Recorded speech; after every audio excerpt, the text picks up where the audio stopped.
Hi guys, good morning. Ito na naman tayo. Nandito na naman tayo. Magyaw-yaw kay malamig na kay dere. Good morning sa inyo mga inday, mga dudong.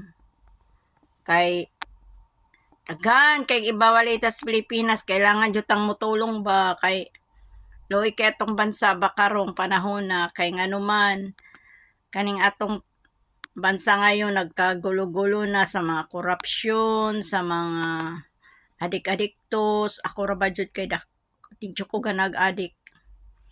Tapos nga nagkagulo sila ngayon kay ni Tug-anas koan. Nagsalita na si Manang Aimee na drug addict daw yung kapatid. Kayo guys, maniwala ba kayo sa kapatid nyo? Ano sa palagay nyo? Si Manang Aimee nagsasalita. Kapatid niya yun, di ba? Para sa akin, pag kapatid mo, magsalita, it means true yun kasi nakasama mo. Isilisa, dumating yan sa buhay ni Bongbong, late na eh.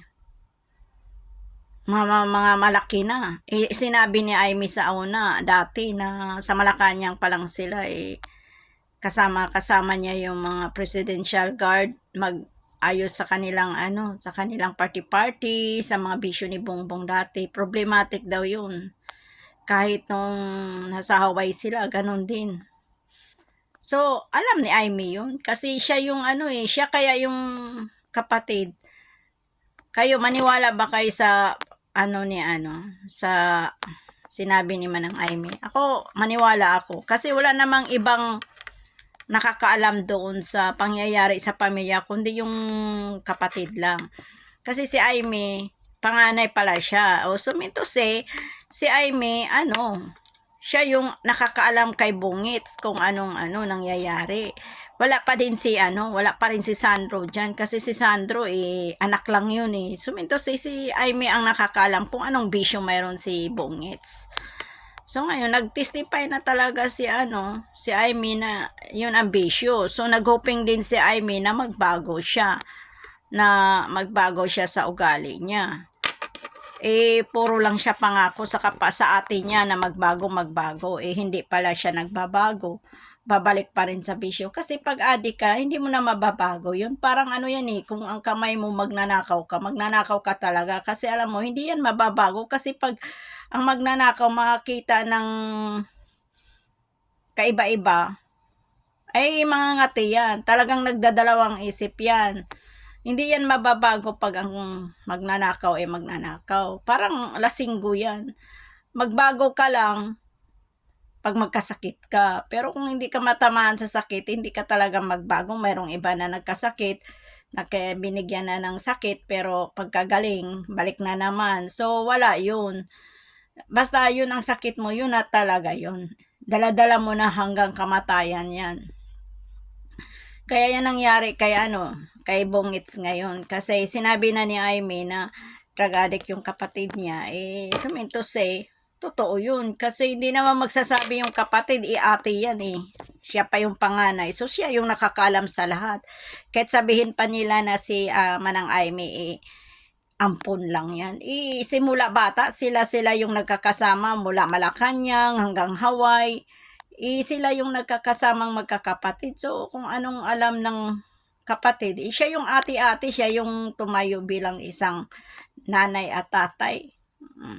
Tapos yung nauwi na sila, tuloy pa rin ang bisyo. Ngayon na naging presidente, of course, marami ng perang makuha mo. Hindi ka na mahihirapan. Itutuloy mo talaga ang bisyo na yan. Ang problema nga, kasama pa yung misis niya. Yun ang nakakalungkot sa pamilya. Kasi, instead, ikaw yung babae, di ba? Pag babae ka, ikaw yung hawak mo yung lahat ikaw yung parang sandigan ng asawa mo. So, yung misis actually, dapat hindi siya ganun sana. Kaso, nakikiayon din siya sa asawa niya, kaya tuloy pareho sila. Pati anak nila, nilubog pa nila sa So, nakakahiya talaga kasi naihalal sila bilang isang ang tawag yan, isang presidente sa Pilipinas, tapos ganyan ang bisyo, hindi natin alam. So, naisahan tayo sa mga drug addict. Tapos, ito naman, nahalal na sila pagka presidente. Nasa Malacanang na sila. Ang problema kasi puro dalawa sila, may mga, alam mo naman ang mga adik kasi nakakaranas din ako ng mga buliro yung mga adik eh. Talagang nambubula yan sila. Ngayon, ang sabi naman nila na, sabi ni Manang Aimee na wala na sa ayos mag-isip si Bongits. So, ang ano dyan, yung nasa paligid niya. So, ngayon, ang nasa paligid niya kasi ang presidente, bangag, ang asawa din, ganon, bangag. So, yung mga sekretary na paligid ni Bongbong, yun ang nagmamaneho sa bayan. O, plus, yung pinsan pa niya na gahaman din sa pera. Di, isa din yun. Kaya tuloy nagkagulo-gulo na ang ano. So, ang main problem talaga, nasa itaas talaga. So, dapat si Bongbong mag-resign na siya kasi for the sake na lang sa mga Pilipino. Huwag niyang isipin yung mga ano niya. Kasi yung mga kasama niya ngayon, pag mawala na siya sa pwesto, hindi niya makasama yan. Alam mo kung sinong tatawagin niya in times of hirap yan? Si Aimee. Kasi ganun yan, pag ang kapatid talaga, kapatid. Ngayon, away na sila. Nag-aaway sila ngayon. Si Aimee nagmahal lang kay BBM kasi mahal niya ang kapatid niya. Nag-iisa lang kaya yan si BBM. So, mahal niya yung ading niya. Kaso nga lang, nalulong si BBM sa bisyo. Dapat sa kanya, mag-resign siya, magpagamot siya, mag-ayos siya sa sarili niya. Silang dalawa, silang pamilya, magpa-rehab ba sila o unsa ilang buhaton, ganun ba? Wag na nilang itaas yung ilang antas. Hindi lang natin alam kung baka sila yung mga kartel o sila yung kaya dapat sana yung mga taga-ibang bansa mag-alert sa kay Bongbong, baka isa yung taga-deliver ng ba. Hindi natin alam, baka lang. Kasi kaya niyang mag-deliver kasi wala siya, di man siya infectionin sa ibang bansa pag maghatid na siya mga ganyang illegal substance. So, kuyaw kay ni siya ba? Nakakatakot talaga siya sa mga ibang bansa, yung may mga sabi niya na may mga meeting sa ibang bansa. Kay wala ba ang mga presidential ba ya? Wala ba check up ang nila? Diretso pasok na ba na kay mga presidente ba? So, nakakatakot. Hindi natin alam ba? Tapos ini-scatter nila sa buong mundo yung kanilang mga bisyo. Hindi maganda. So, nakakahiya din sa Pilipinas dahil tayo yung nagdala ng poison sa buong mundo. Hindi maganda talaga. Tsaka, kung ako ni BBM, mag-resign siya kasi mahal siya ng kapatid niya, ading niya eh. Sinabi niya, Aimee, uwi na lang tayo sa Ilocos. So, dapat mag-resign siya kasi wala na sa maayos magsalita. Tarararalalala na siya eh. Tapos yung asawa, wala na sa ayos. Tingnan mo yung mukha ng asawa niya.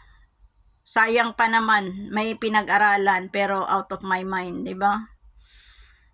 Mahirap talaga pag ang pamilya lubog sa bisyo, pati anak damay.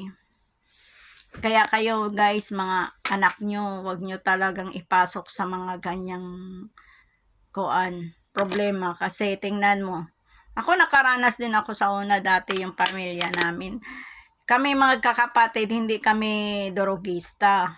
Pero yung nag-asawa ng ate ko ng dorogista, grabe, sakit sa ulo talaga. Ilang taon ako noon, naabot ko 9 years old ako nag-umpisa hanggang 15 yata yun, 12 ba? Hanggang 15, 16, ganun. Pero continue pa rin yung bugbuganan ng ate ko, pero umalis na ako sa bahay kay 18 years old. Umalis na ako kasi magulo na baya sa bahay niya.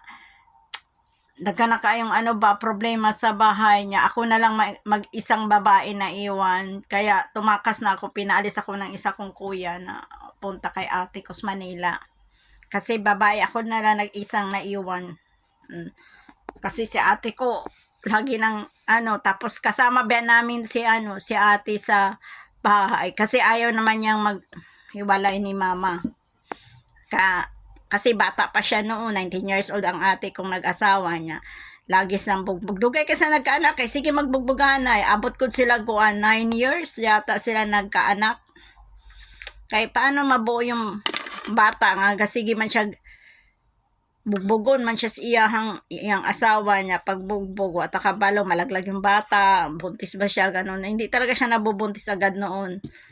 Tapos hindi siya aalis sa nanay ko. Didikit siya sa nanay ko kasi alam niya na papatayin siya sa asawa niya pag aalis. At least kung doon siya sa bahay, marami siyang kakampi. Kaya ang ginawa namin, kasi may malaki man yung bahay ng lolo ko, doon sila sa kalahati ng bahay ni lolo ko, doon sila tumira. Parang binigyan sila ng pwesto ng lolo ko ba. Doon sila, kasi matanda na yung lolo ko, doon sila sa kay lolo na bahay tumira. Doon sila parang nagkasama sa dalawa. Umalis nga sila sabay, pero malapit lang, lakad lang, sa kilid lang din. Kaso nga lang, kahit makilid lang sila, basta isang compound mo lang, pag mag-away sila, apektuhan din kami. Kasi magsigawan ba sila niya, hindi namin hindi pwedeng hindi mo siya tulungan sasampalin siya sa asawa niya. Minsan pag dating sa trabaho yung asawa niya, walay kanin niya, hubog kayo, tapos nakabatak ba. Talagang pagsabi walang pagkain, ihagis talaga niya yung kaldero sa harap ng ate ko, tapos sasampalin niya ate ko. Nakikita ko talaga yun. Lagi kong black eye ng ate ko noon. Naawa jud ko kasi syempre kapatid mo yun. Wala naman akong magagawa kasi bata. Tapos yung ate ko umiiyak yan. Pupunta yan sa bahay. So ang ginawa namin dati, pinahiwalay namin. Pero ang ate ko love na love niya ang asawa niya. Kaya ayun, hanggang nagkaanak sila, magulo pa rin. Tapos pinaalis na siya, doon na sila sa side ng asawa niya kasi nga muntik nang nagpatsanay sa bahay dahil kumuha ng kutsilyo yung manugang namin. Tapos bigla sana niyang saksakin yung kapatid ko na hindi alam. Buti na lang naagapan doon sa isa kong kapatid. Natalsik yung kutsilyo sa bintana, nalaglag sa baba. Kasi to story yung bahay namin na yung among bahay na kawayan at saka kahoy. Mga buslot jud kasi suntukin man sa asawa niya, tapos nagkaroon ako ng phobia, tapos si mama din na na-stress na sa na-stress na sa anak niya. Syempre anak niya yun, hindi kaya din ni mama na hindi aanuhin. Kaya ayun, ang hirap kaya pag may adik na kasama sa bahay. Hanggang si ate ko ngayon, tingnan mo ate ko ngayon, baliw-baliw siya dahil inuuntog yung ulo niya sa bahay. Tapos hindi naman namin kasi mag-asawa yun, di ba?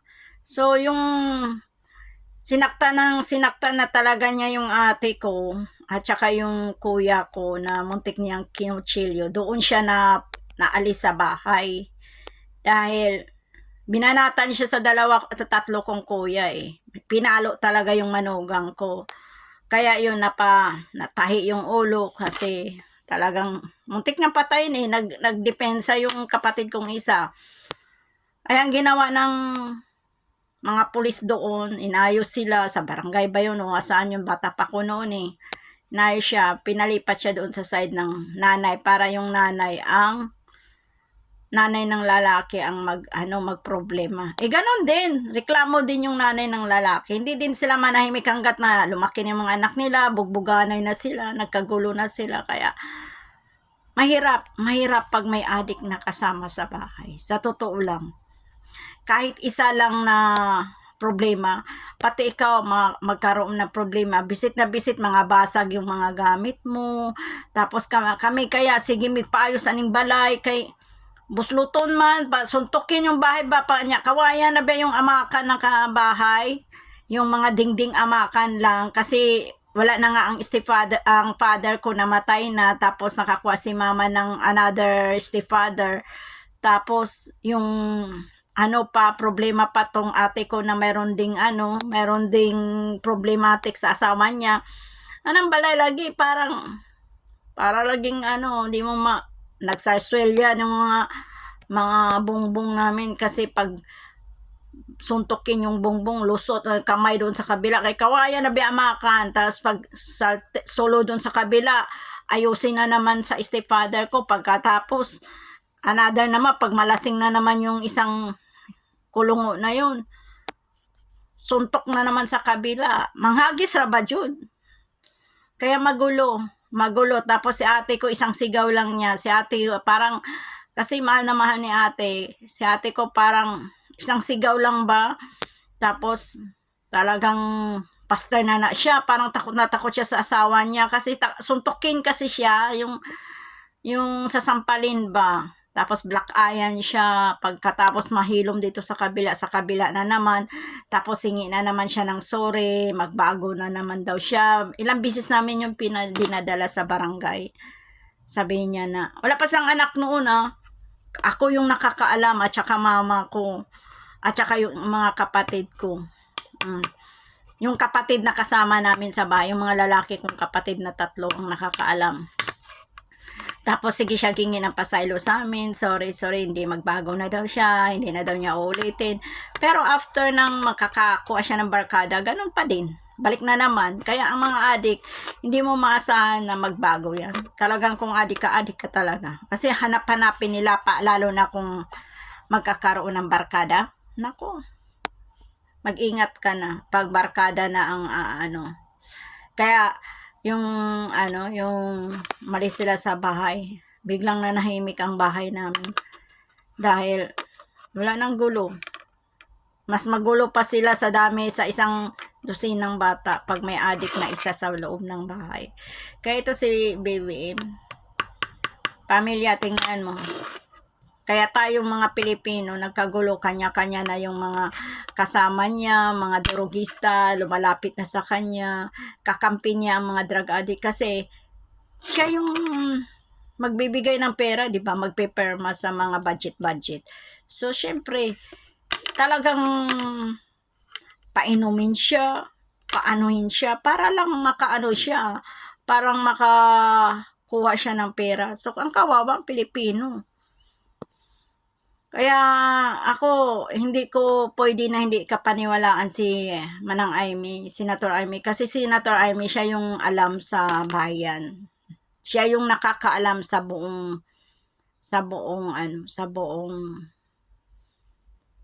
pamilya. Kasi panganay pa siya. Si Lisa, huli na lang yun eh. Pero umaasa pa rin si Lisa na umaasa pa rin si Aimee kay Lisa na mabuting tao kasi nga lawyer nga, syempre iniisip sa kapatid na pag mag-asawa na tong aking kapatid ay talaga namang magbago na to kasi lawyer kaya syempre pag lawyer ka decent ka, di ba? Kaso nga lang napalala patuloy kasi gumagamit din pala yung babae. So nagiging sira talaga ang pamilya nila. So hindi na maagapan yan dahil may edad na sila, 68 na si Bongbong. So, wala na pagbabago yun. Hindi na mabago kasi yan ang hinahanap na ng mga organs mo, yung mga ganyan. Kaya, nakakaawa yung bansa natin dahil hindi din alam ni Inday Sara na ito si Bongits, user pala. Kasi si Aimee hindi naman nagsabi eh. Sabi ra nagbabago. Kaya pala si Tatay Digong ayaw talaga niya na maging vice president si Bongbong kasi nga drug addict. Kahit sino naman, ikaw papayag ka ba? Magulo kasi pag may drug addict sa isang bansa. Tapos ito pa, nagkagulo. Tingnan mo, yung priest ng Malacanang, huwag daw maniwala dahil sinungaling daw si Manang Aimee. Success! Matalino ka pa doon sa Madam, girl. Matalino ka pa sa kapatid. Para na nga siya ng second lady, hindi na siya first lady. Ang first lady si LF. Pero yung second lady, si girl na. Si Claire Ring. Kasi daw siya magdepensa kay Bongbong. Akala mo tinalo mo pa yung asawa. Akala mo alam niya yung pamilyang Marcos. Akala mo nakilala niya si Bongbong nung bata pa. Kasi sinabi niya na si Aimee daw hindi daw nagsinungaling daw. Paano magsinungaling yung kapatid? Madam, Masyado ka namang napaka-defensive. May kickback ka ba din? Binibigyan ka ba din ng malitang-malitang pera ni BBM? Or baka isa ka ring sausawa ni BBM kasi mga drug addict rabas sweet yan. Tsaka walang yan. Hindi yan pumipili. Buti nga umiiwas si Inday dyan eh. Pagtitripan ka nila kahit walang yan, kahit walang yan. Matanda ka na o walang pili yan. Mga drug addict, walang pili yan. Basta mutukan nilang utok na talagang sisipain ka dyan. Kahit tigulang ka na, matanda ka na. Kaya sige, baka laging nagsisession yan, kasama-kasama kasi baka naawa siya kay BBM kasi nga yung asawa syukoy-syukoy na rin. Nga, matanda na. So, mas matanda kasi ito kay Clary Ring yata. So, baka siya yung second wife ba. Grabe siya magdepensa. Kala mo, alam niya yung buong pamilya. Si Amy ang nakakaalam. Si Lisa nga, hindi nga masyadong alam yan. Nalaman na lang ng ni Lisa yan, matanda na sila. Yung kapatid, ate niya yan, mula bata hanggang matanda sila, mula bata hanggang nag-asawa yung si Bungit, magkasama sila eh. So siya yung nakakaalam. Kahit si Lacson, di alam niya yun. Si Soto. Nagdepensa sila kasi may mga malita-malita silang dinideliver niya. Di ba na maganda? Ang dinideliver ng pera, dili ba galing sa drugs yan? Yung perang dinideliver galing sa pera ng bayan. Hiniram nyo sa central bank tapos ipamigay ninyo sa mga tao. Hindi maganda yan. Yung mga taxpayer na yan ang nagbabayad dyan. So, kawawa ang Pilipinas kasi walang kwenta tong mga tao na to. Tingnan mo, si Lacson, depensa kay siya sa kay Bongbong. Mabait daw, ganito daw. Naawa siya kay Bongbong. Kasi inaano daw siya kay Amy. Pero wala siya naawa doon sa sa mga nalubugan ng bahay doon sa Cebu. Tingnan mo, naawa ba si Lacson? Nagsabi ba siya doon sa press con niya na kawawa naman ang taga Cebu? Nagpadala ba sila ng ng mga police doon, mga rescuer doon? Wala nga silang binibigay kahit salbabida, kanya-kanyang ligtas noon. Hindi mo ba alam, nakikita mo sa kanya-kanyang mga nila, mga kanya-kanyang video nila doon na mga taong bayan na kahit nasa bubong sila, nagbibideo sila. Nakita ni mong may pinadalang rubber boats, naabay pinakitang mga pulis doon na nag-asikaso sa kanila nung sa Cebu. Wala, nalindol pa sila noon. Wala, pagkatabak-tubak lindol, pagka lubog nila sa baha. Wala, kahit isang pulis, walang rescue, kanya-kanya silang ligtas. Nakakaawa, kaya sila manood ka sa YouTube. Nakakaiyak talagang nasabi ko kay Lord, bakit silang pinarusahan mo, Lord? Mayroon namang mga masamang tao sa Malacanang. Sinabi ko na sa'yo yan, naunahin mo yan, wag yung mga taong bayan. Talagang nagrereklamo ako sa Panginoon, nakakaiyak talaga, umiyak talaga ako sa Panginoon. Bakit inuna mo yung mga mahihirap na walang alam sa gulo? Tapos, ang dami pang mga sasakyan. Hindi mo ba alam na ang sasakyan? Hindi naman yan tarak-tarak na tag 20 pesos lang doon sa palengke. Yung mga sasakyan na yan, milyon-milyon yung iba niyan. Tapos, yung pera, nagpakatrabaho sila, nagnegosyo sila, inutang pa yata yung iba dyan, hindi pa natapos ng bayad, tapos ganyan pa ang problema, di ba? Na masakit, tapos bahay nila, mga gamit nila, TV nila ang mamahal, ng alubog, tapos wala man lang kahit gobernong ni tulong. Ang unang natulong doon si Inday lang. Yung sa may maihatag ni Inday nga, ilang man pong gitagaas Inday ng budget na napakagamay para lang sa mga sahod ng mga staff. Yung sa po itulong ni Inday. Sa Inday, marami lang tumulong kay Inday. Kaya yun, nakakabigay si Inday ng tulong sa mga sa mga nabahaan. Luhay kayo, tingnan mo. Anong nagawa tong mga nasa Malacanang? Wala. Tapos yung mga Pilipino, oh, ayaw namin si Inday Sara na magiging presidente. Siya yung makinabang, baliw, bangag, asshole. Nasa constitution yan. Kung may problema ang presidente, ang vice presidente, ang ano. Oh. Ano ba ang problema kung si Inday Sara ang magiging presidente? Oh, bakit ayaw nyo kay Bongbong? Oh, yung mga kaliwa, mga Talyanista, mga loyalista, yung mga komunista, ayaw nila kay Inday Sara kasi ang mga modus nila, drugs kasi. Pinaka main reason dito sa Pilipinas, ang nakikita ko lang kasi nanonood kasi ako ng mga Netflix ng mga, yung, anong tawag yon, yung mga, mahilig ako manood ng mga yung mga drug dens, mga Queen of South, ganon. Gusto ko kayong panoorin yan. Alam mo bakit? Kasi makita mo yung nila, strategy nila, no? Bakit nila kinampihan si Bongbong? Kasi pag kumampisan ni Bongbong, yung droga nila, na mga sindikato nila na droga, hindi ni Bongbong kasi kakampi, binibigyan si Bongbong ng pera o binibigyan ng maintenance para makasuyop siya ng diba? So, kaya nilang i-manipulate si Bongbong. Kasi drug addict nga yung isang pamilya. So, kaya nilang i-handle.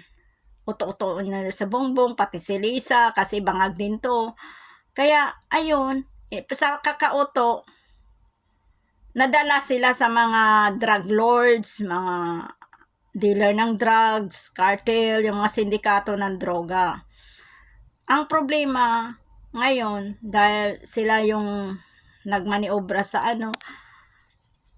ayaw nila na mapali si Bongbong kasi kaya nilang i-manipulate si Bongbong Kaya nilang i-manipulate si Bongbong na na ay wag mo na lang kaming hulihin. Kasi bibigyan ka naman namin ng isang tulinadang kung hindi natin alam, 'di ba, kung anong mga nila, mga message nilang palitan nila ng istorya nila, kung anong nila. Pero yung pinakamin talaga, analyze ko to parang talaga to dahil sa drugs to. Hindi ko lang alam kung itong nasa Malacanang, number 1 ba siyang drug cartel or sino ang drug nila dyan. Kasi pinoprotektahan talaga nila. Kasi ganun yun, ang mga drugs, mga drug lords, mga nagprotekta yan sa mga nagprotekta yan sa mga sa mga droga ng mga drug lords. Kaya nakakaawa ang mga nakakaawa talaga ang Pilipinas ngayon. Nagkakamali lang talaga tayo pagpili ng dahil kay Amy Marcos, pero nagpasalamat pa rin ako kay Amy dahil talagang lakas tapang siya na binulgar niya yung kapatid niya.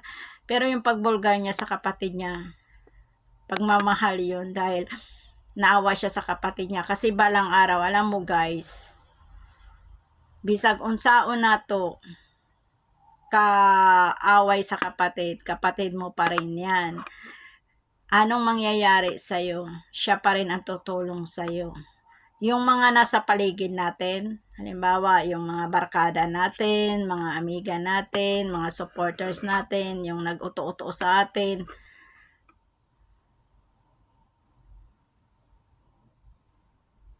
hindi yan makakatulong sa atin, sa totoo lang. Hindi yan makakatulong sa atin. Kasi alam mo kung bakit? Yan palang araw, ibabackdoors ka rin dyan. Aanuin ka rin dyan. Yung babalik ta rin, kalabanin ka rin dyan. Papatayin ka pa. Kaya bakit sinabi ni Bungits na pag aalis daw siya, natatakot siya baka magulo ang Pilipinas? Dahil nga, baka siya yung guguluhin.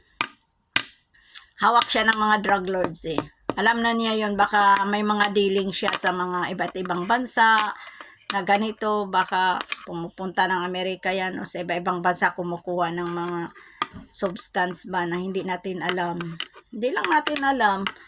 Kasi ganon yung ginagawa doon dati sa mga politiko doon sa sa Colombia eh.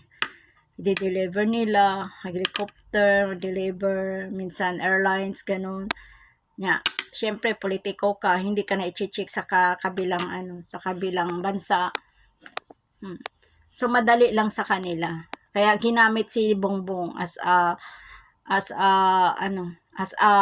get off sa mga droga. Siya yung parang pintuan ba na pwede nilang lusot-lusutan kasi syempre presidente, may access sa bansa, tapos kaya rang bayaran, tapos mga military, bayaran mo lang yan, dali lang. Eh, mga Pilipino pa, mga mukhang pera, tingnan mo, mga military, malita-malita pinag-deliver. Binibigyan din sila ng pera, 'di ba? Mayroon ngang nakita sa video, 15 billion ba 'yon na binigay sa kanila. Para lang di na sila sumaway kay Bongbong kung anong makikita nilang idadrama nila sa mga taong bayan. Ganon ang mga drug lords. Kaya ang Pilipinas ngayon hindi na hawak ng hawak ng matinong tao, kundi hawak na ng mga taong may sayad. Yung garapalan na ba, may kapangyarihan sa ang tingin ko rin dito, baka ang Pilipinas hawak na ng mga terorista. Tingnan mo, bakit nila naka-access sila doon sa ICC? Na ang ICC wala namang jurisdiction sa atin.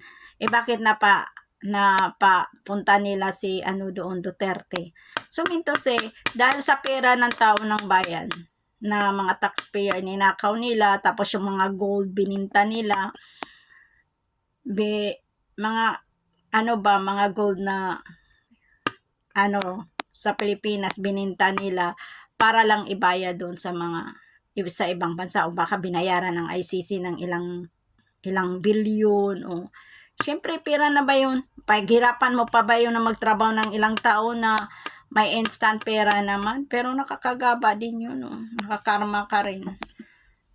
Pero nakakaawa lang talaga kasi si Tatay Digong nasa ibang bansa dahil sa pera ng bayan. Pinapadala siya doon, hindi nabantayan. Dahil sa bangag nating presidente, luoy kaayo talaga ang Pilipinas.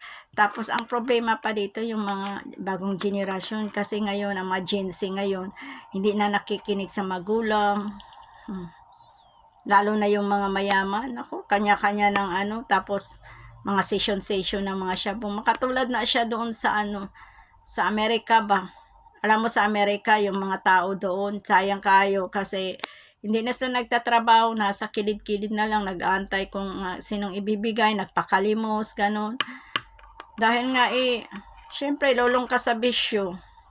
Wala nang magpapatrabaho sa'yo. Sino ba nga na ang kumpanya magpapasok sa'yo na may sayad ka? Hindi ka na makapagtrabaho dahil lagi kang batak. Tulad ko dito sa presidente, hindi na pumapasok masyado, di na makakapag-isip ng matino dahil nga may na. Kaya sila lahat sa Malacanang may ganyan, may Saltic na ba? Kasi ang Shabu, hindi yan pwede na sabihin nila na pampagising. Pampagising nga siya. Sira naman ang utak mo. Tingnan mo, magsalita si Bongbong, parang may tralalalala na. Tapos si Lisa din mag-iisip, parang obsessed kaayo. Tingnan mo, galit na galit siya kay Inday. Paano hindi siya magalit? Mukha niya nasira na rin Sira-sira na yung mukha niya. Tingnan mo, mura po tigulang na bisyo, no? Dapat matanda na, hindi na magbisyo, no? Karon na ko ato ang nanay sa buong Pilipinas, ganon din, drug user. Okay sana kung mga teenagers sila, nasa 30 something, kanang 60 na, malapit, ilang taon ka na lang, bilang na yung oras mo at panahon dito sa lupa, amoy amoy kabaong ka na, tapos ganyan pang gagawin mo, ka pa, gagawa ka pa na, para hindi ko maintindihan. Okay sana mga teenager pa, kay understanding kayo, pero pag kaluod ba, no? Yung mga tigulang ka na niya, nag-bisyo-bisyo ka, inom, alak okay ra, pero droga, I don't think so. Tingnan mo yung sinabi ni Amy na mga ano ba yun, mga hydro ba yun? Sana yung mga sinasabi na parang hatiin ng 4. Nako, hindi ko kaya yun. Ko kasulay og drugs, no? Marijuana kasulay ko, pero drugs di ko kasulay og drugs. Pero tigulang ka na, no? 60, dapat magpakabait ka na. Bisag kwartahan ka na, mag-i-enjoy ka na lang sana, travel dito, ano ba, inom-inom lang ng ginagmay, pero di ka musali sa mga drugs. Kasi pag sali ka sa drugs, wala, baka itong pagkakaroon ni Tanto ko, naalala nyo ba yung may namatay sa Amerika na kasama ni Marcos, yung First Lady, na si Tanto ko, baka siya din yung nag-aalok ng droga doon. Tapos ang mga kasama hindi kaya ba na magda-drugs? Baka isa din to, may problema. May saltik din pala to. Hindi natin alam, no? O hindi pa lang sinabi ni Amy na gano'n, hindi natin alam. Tsaka matanda na, Diyos ko, pag matanda tayo, pundo na nagbalay ba, focus na tas pamilya, parang mag-ayos na lang tayo para sa mga apo, mga anak. Ngayon pamilyang mga, kaluod ba niya? Kanara ba yung mga drogista, mabaho ba na? Kasi, mabaho man nilang substance na ginatik. Baho kay nagbaba, baho po kay nagkilikili, baho kay nag mga singit ba, keks. Kasi ganahan no? Nya, di lang substance ang inaano nila, umiinom pa sila nya. Kisa mo ko ni, oh my God, sa ngayon kay presidente man ka, jog ka kanang sikat ka ba? Taga kay mo doon nimo kay presidente ka nya. Sa pag di ka na presidente kay wala ba forever? Buhay nga natin, hindi forever, mamamatay tayo. O, paano dyan? Kung, buti sana, kung after ka magpresidente, magpakamatay ka na para di ka balikan.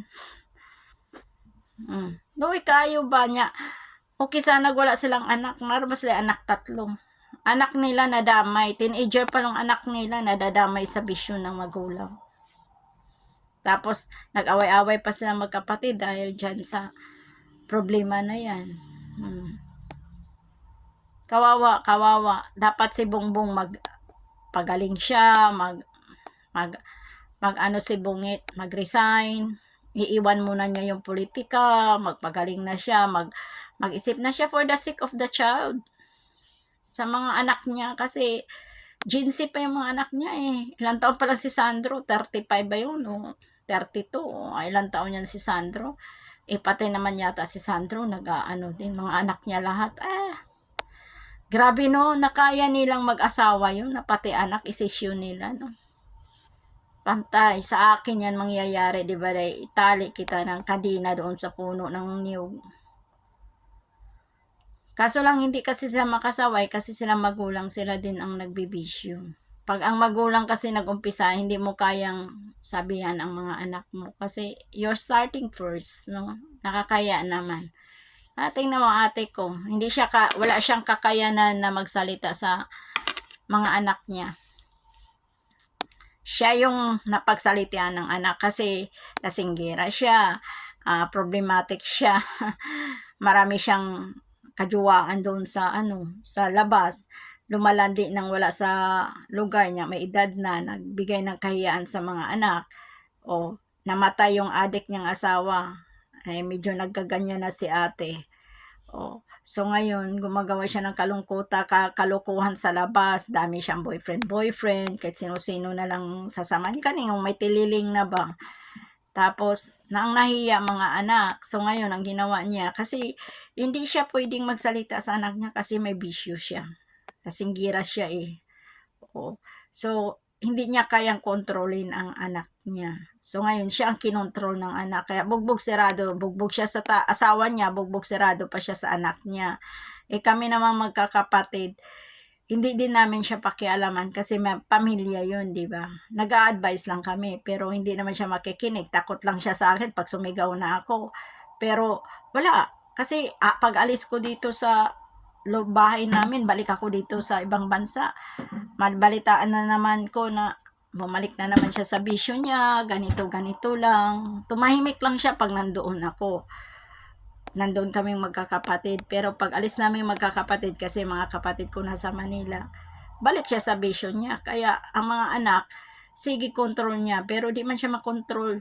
Kaya wala naman jud kay kuan na ba, nasa utak na niya mentality. Kaya ayun, tuloy pa rin ang ano niya, iyang bisyo. Kaya pinapabayaan na lang namin. Kasi ang ano na lang namin, tigulang naman, matanda na yan, ilang taon na lang, nangangamoy lupa na siya, di magantay na lang tayo kailan siya matigok. Ate ko lang yun. Ito presidente kasi, kaya mahirap. Mahirap yung mag-lead sa isang bansa na antayin natin na kahit nangangamoy sila ng lupa, antayin natin kung kailan sila mamamatay. Nya, ang mga Pilipino kawawa. Madadamay, pinopoison tayo, balang araw magiging zombie lahat yung mga anak nyo. Kung sa bagay, ako di man ko worry kayo, ko'y anak, wala po ko'y asawang sakit sa ulo, wala po ko'y, dati may karelasyon ako, may kasama ko sa buhay ko, yun nga nangyayari, nagkagulo-gulo sa bahay. Kasi nga, ito, nagka-problema. Hindi ko lang masabi lahat yun kasi undergo problems pa yun, no? Hindi natin pwedeng anuhin. So, mahirap yun. Mahirap yun na makasama mo yung isang ganyan. O tingnan mo, nagkaka-problema sila.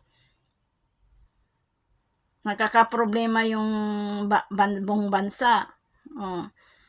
Kasi pagkasama mo talaga magulo sa isang lugar, lahat kayo madadamay. Mga anak nyo ang kawawa. Kasi may mga anak kayo, di ba? Yung mga anak ninyo na bata pa, lumalaki sila na nakikita nilang environment nila sa paligid paglabas ng bahay, may mga drug addict, may mga wala na, puiso na sila doon.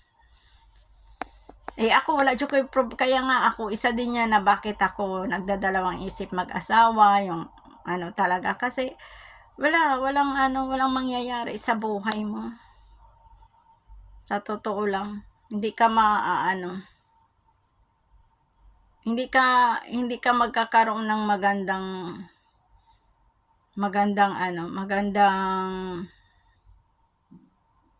sa buhay pag ganyan ang problema. Kaya nakakaloka. Kaya ito guys, patuloy nating suportahan ang bansa, itaas natin ang bandila natin, paglalaban natin ang bayan natin dahil wala tayong bansang pupuntahan kundi yung bansa lang natin. Kaya mahalin natin ang bayan natin for the sake of your children, not for the sake of mine. Kasi wala akong anak, wala akong asawa. Para sa inyo to, hindi para sa akin. Ako nagsalita lang din. Parang dagdag sa idea kasi kung hindi tayo mag-ingay, bakbakan sa Manila ngayon at saka nakakatakot din, di ba? Kasama tayo bilang isang Pilipino. So magtutulungan tayo. Huwag tayong padala at yung mga anak niyo, please, huwag niyong hayaan kasi marami ng mga rapers ngayon, marami ng mga ngayon na masamang bisyo na nagkalat sa Pilipinas. Kaya ingat kayo at magpa-aware kayo sa mga anak niyo, bantayan yung mga anak niyo. Kasi mahirap. Pinaghirapan ninyo yung mga anak nyo sa ilang buwan sa tiyan, tapos pagkatapos ganyan lang. Mamamatay lang, gipang rape, ba, makikita mo sa Facebook, ang dami. Ewan ko lang sa inyo kung nakakita ba kayo, pero continue kayo magpe-pray sa bansa natin. Sige guys, thank you. Maraming salamat. See you next time.